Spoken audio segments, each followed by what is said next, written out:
ये क्या, घर में तो बस मूंग दाल ही बची है, वो भी थोड़ी सी। लगता है आज इस थोड़ी सी दाल के साथ मुझे खिचड़ी बनानी पड़ेगी।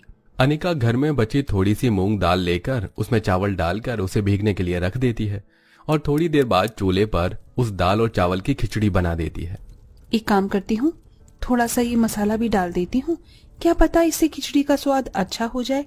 वैसे भी आज की खिचड़ी में तो कुछ भी नहीं डाला है मैंने। अनिका खुद से घर में पिसा हुआ मसाला चूल्हे पर बन रही खिचड़ी में डाल देती है और थोड़ी देर में खिचड़ी बनकर तैयार हो जाती है।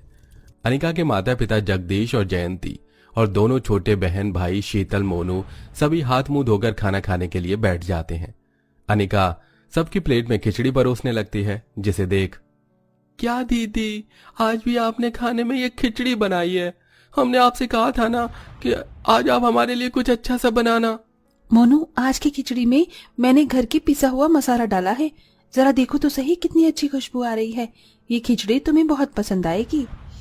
आप यही कहकर हमें रोज खिचड़ी ही खिलाती हो, ऐसा कब तक चलेगा? ऐसा नहीं कहते, ऐसे तो तुम लोग खाने का अपमान कर रहे हो। चलो चुपचाप से खिचड़ी खा लो। अपनी माँ जयंती के समझाने पर दोनों बहन भाई चुपचाप से खिचड़ी खाने लगते हैं। अपने परिवार को यूं चुपचाप से खिचड़ी खाता देख अनिका को मन ही मन काफी बुरा लग रहा होता है। मैं जानती हूँ माँ बाबा, आपको भी ये खिचड़ी खाने का बिल्कुल भी मन नहीं कर रहा, लेकिन घर की तंगी की वजह से आप लोग बिना कोई शिकायत करे ये खिचड़ी खा रहे हो। अनिका बड़ी मुश्किल से सबके सामने अपने आंसुओं को रोक पाती है। अनिका के पिता जगदीश घर चलाने के लिए फैक्ट्री में मजदूरी का काम करते थे, वहीं जयंती लोगों के घरों में बर्तन धोने का। लेकिन इतनी मेहनत करने के बाद भी दोनों पति पत्नी मुश्किल से चंद रुपए ही कमा पाते थे और उन चंद रुपए में इस परिवार को हर रोज खाने में सिर्फ खिचड़ी ही नसीब होती थी। भले ही अनिका हर रोज अपनी रसोई में खिचड़ी बनाती हो, लेकिन अनिका की खिचड़ी खाने में काफी ज्यादा स्वादिष्ट होती है। ये क्या, मैंने जो 2 महीने पहले कुछ सब्जियों के बीज बोए थे वो सब तो उगने लग गई। इसका मतलब आज मैं सबके लिए सादी नहीं बल्कि सब्जी वाली मसालेदार खिचड़ी बना सकती हूँ। अनिका आंगन में उगी हुई सारी सब्जियों को तोड़ती है और आज सबके लिए सब्जी वाली मसालेदार खिचड़ी बनाती है, जो अनिका के परिवार वालों को काफी पसंद आती है। अरे अनिका बेटा, ये सब्जी वाली मसालेदार खिचड़ी तो काफी बढ़िया बनी है। तुम्हारी कल वाली बनाई हुई सादी खिचड़ी से भी बहुत ज्यादा स्वादिष्ट है। हाँ दीदी, आज की खिचड़ी तो हमें भी बहुत अच्छी लग रही है, थोड़ी सी और दो ना।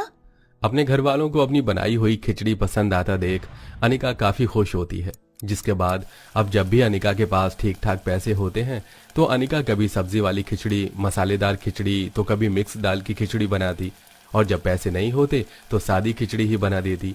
लेकिन इस रोज रोज की खिचड़ी वाली रसोई में खिचड़ी तो काफी बढ़िया ही बनती।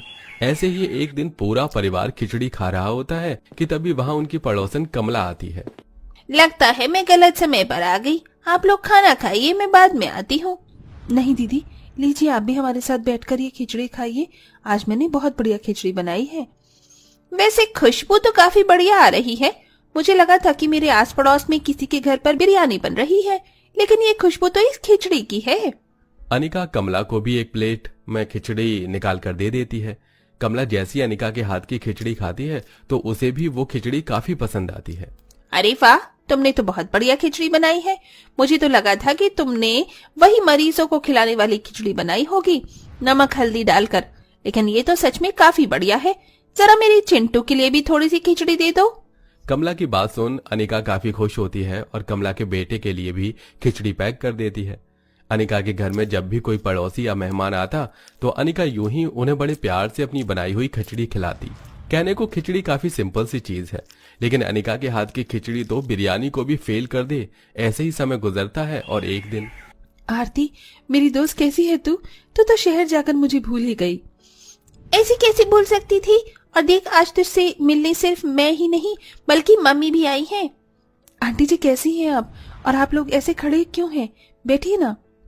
अनिका अपनी बचपन की सहेली आरती और उसकी माँ रंजना को बिठाकर उनके लिए चाय बनाती है और थोड़ी देर पहले बनाई हुई खिचड़ी को भी चूल्हे पर गर्म करके ले आती है।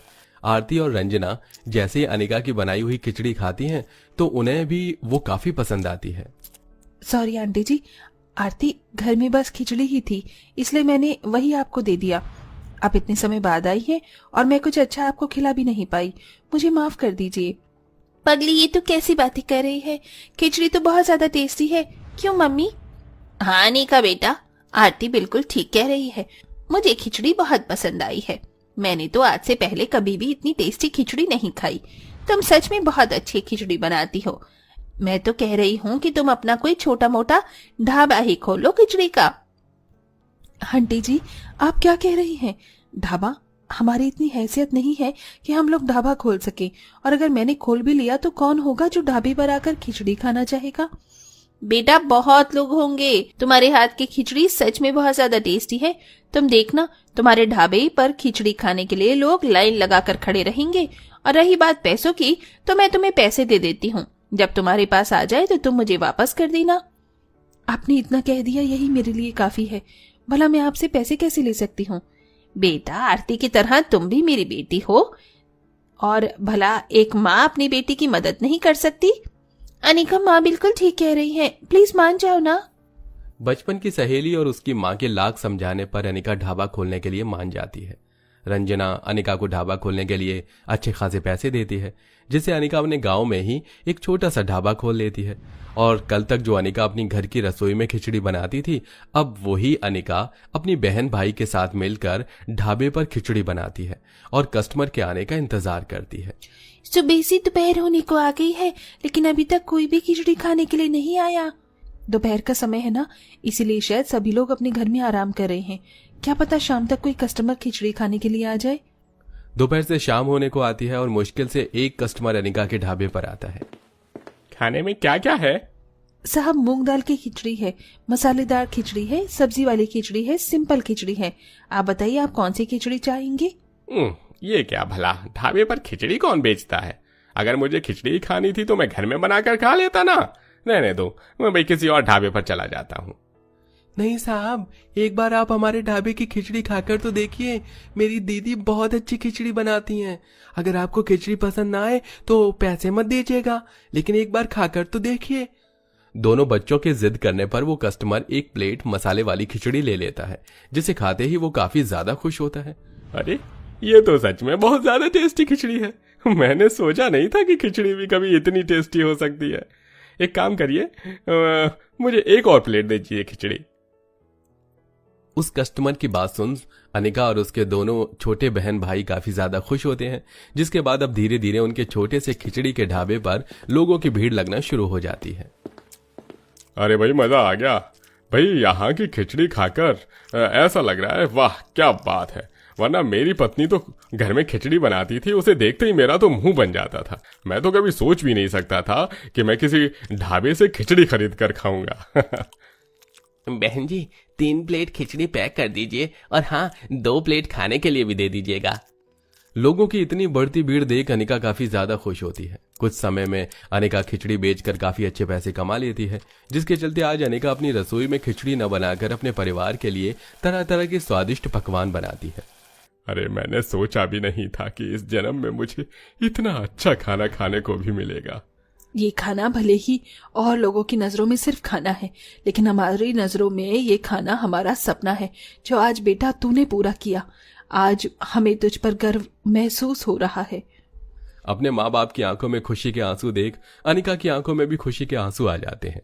जिसके बाद जैसे जैसे समय बीतता है, वैसे वैसे अनिका की तरक्की भी होती रहती है। और आज अनिका के ढाबे पर अनिका की सहेली आरती और उसकी माँ रंजना आते हैं। अरे, आप लोग यहाँ ऐसे अचानक? हाँ, सोचा कि आज तुम्हारे हाथ की गर्मा गर्म खिचड़ी क्यों न खाई जाए। हाँ हाँ, क्यों नहीं। आप लोग यहाँ बैठिए, मैं आप लोगों के लिए हमारे ढाबे की सबसे स्पेशल खिचड़ी लेकर आती हूँ। अनिका यूं ही इसी तरह मेहनत करती है और जल्दी अपनी सहेली की माँ रंजना के सारे पैसे भी चुका देती है। साथ ही अब अनिका अपनी दोनों छोटी बहन भाइयों का भी एक अच्छे स्कूल में एडमिशन करवा देते हैं और अब अपने माँ बाप को भी काम पर आने से रोक देती है। और इसी तरह मेहनत कर अनिका अपने परिवार वालों को एक अच्छी जिंदगी देती है और कुछ समय में अपने ढाबे में खिचड़ी के साथ साथ और भी कई तरह के स्वादिष्ट पकवान बनाकर बेचती है। तो देखा दोस्तों आपने, एक बेटा ही नहीं बल्कि बेटी भी अपने माता पिता का जीवन संवार सकती है। जैसा कि हमारी कहानी की इस बेटी ने स्वादिष्ट खिचड़ी बेचकर अपने माता पिता का सपना पूरा किया, अपने दम पर एक अलग मुकाम हासिल किया। तो दोस्तों, कैसी लगी आपको हमारी ये कहानी? हमें कमेंट में जरूर बताइएगा। साथ ही आपके घर में सबसे ज्यादा क्या बनता है, हमें यह भी बताइए।